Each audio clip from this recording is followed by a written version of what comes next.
They laughed when she entered the hall. The human ambassador's presence was strange enough. Her stride firm among species who had ruled the stars for millennia. But what made the entire chamber ripple with derision was the small creature padding silently beside her. For paws, a swishing tail, for soft as woven silk, and green eyes that glowed like twin lanterns in the dim light. It was, by all appearances, harmless. Some assumed it was an ornament.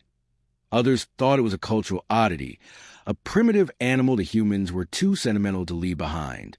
The laughter grew when the creature yawned and curled up on the floor at her chair. A cat, she had called it. The female ambassador did not flinch.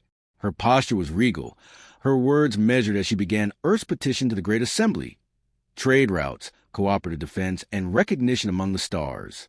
She spoke with clarity, her voice carrying strength, but her arguments were drowned in scorn. The galaxy had heard such pleas before, from countless fledgling species. And always, those species had been dismissed, absorbed, or destroyed. Humanity was nothing more than another naive upstart, a people too soft to survive. The laughter was cruel, but casual, the laughter of civilizations so ancient they no longer believed in challengers. The cat simply slept. The assembly dragged on, the female ambassador enduring mockery with unflinching calm. She knew this was not truly about her speech. It was about survival, about whether humanity would be allowed a place among predators. She could feel their eyes not on her, but on the small creature at her feet, as if its presence confirmed her people's weakness. Then the true test came. The Krolith delegation, a race of horned warriors drenched in scars and pride, had grown bored. To them, words were pointless. They respected strength, dominance, blood. With a cruel smile, their general ordered the release of a creature from a concealed cage below the chamber. It slithered into the hall with a rumble that shook the pillars. The Fangbeast, a living weapon, its hide armored, its fangs dripping venom it could kill in a heartbeat. The Fangbeast was a predator worshipped in their culture, a terror designed to remind others of their supremacy. It stalked into the chamber, claws raking sparks from the polished floor, its breath foul with death. The delegates gasped, some fled, others leaned forward with eager curiosity. This was no accident. The humans were being tested. The beast's glowing eyes swept the chamber, locking not on the ambassador, not on the guards, but on the smallest thing in sight. The little cat, still curled in drowsy repose at her chair. Laughter erupted once more. The pet will be the first sacrifice, hissed the scale diplomat. The female ambassador's heart pounded, but she did not move. She knew every gaze was upon her. To show fear would doom her people. Yet to do nothing could mean losing the companion she had carried from Earth. The Fangbeast lowered itself, venom hissing as it dripped onto the floor and pounced. The cat opened its eyes. What followed unfolded too quickly for most species to comprehend. One moment the predator lunged, the next, the harmless-looking creature was no longer where it had been. A streak of fur and fury, it launched itself upward, claws slicing with uncanny precision.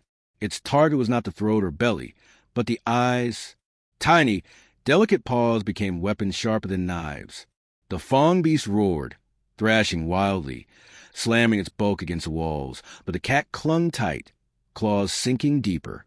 In seconds, the monster was blinded, its eyes shredded. The delegates gasped, some rising in horror, others watching with sick fascination. The Fangbeast lashed out, venom spraying, striking at shadows it could no longer see. The cat moved with elegance, slipping between blows, weaving around the lumbering claws like water flowing around stone. It seemed to dance, tail flicking as though amused by the futility of its opponent. Then, with a sudden leap, it scaled the predator's spine, reached the base of its skull, and bit deep into a nerve cluster no one else in the galaxy had ever dared to strike. The Fangbeast convulsed once, twice, and then fell with a crash that silenced the hall. The cat landed lightly, stretched, and licked its paw. The silence stretched on, heavy, electric. The monster that entire armies had once struggled to cage lay dead, brought down not by soldiers or war machines, but by a creature the size of a child's arm. The laughter had died, replaced by a stunned, fearful quiet. The female ambassador rose slowly, her face calm though her pulse still thundered. She let the silence linger, let the weight of what had happened seep into every corner of the chamber. Then she spoke, her voice quiet, but carrying to every ear. On Earth, we call them cats. They hunt for amusement. The assembly shifted, alien faces betraying disbelief, then unease, then something darker. If this was what humans called a pet, an animal they let sleep in their homes, curl at their feet, what did that say of the humans themselves? A people who lived alongside such killers, not in fear, but in companionship. A people who bred not monsters for war, but predators for comfort. What unimaginable resilience did such a species carry within? No one laughed now. The Krolith delegation, one sneering, sat frozen. Some muttered about balance, about power, about reconsideration. Others whispered of treaties that had seemed unthinkable minutes before. Fear had reshaped the chamber in an instant. The female ambassador looked down at her cat, who flicked an ear and returned to its nap. She placed her hand gently on its back, both a gesture of affection and a reminder. Humanity was not fragile.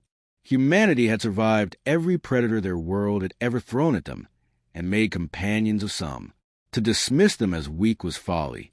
That day, Earth earned a place among the stars, not through politics, not through weapons, but through the indifferent grace of a predator that killed as easily as it dreamed, and through the calm strength of a woman who would refuse to bow when laughter filled the hall.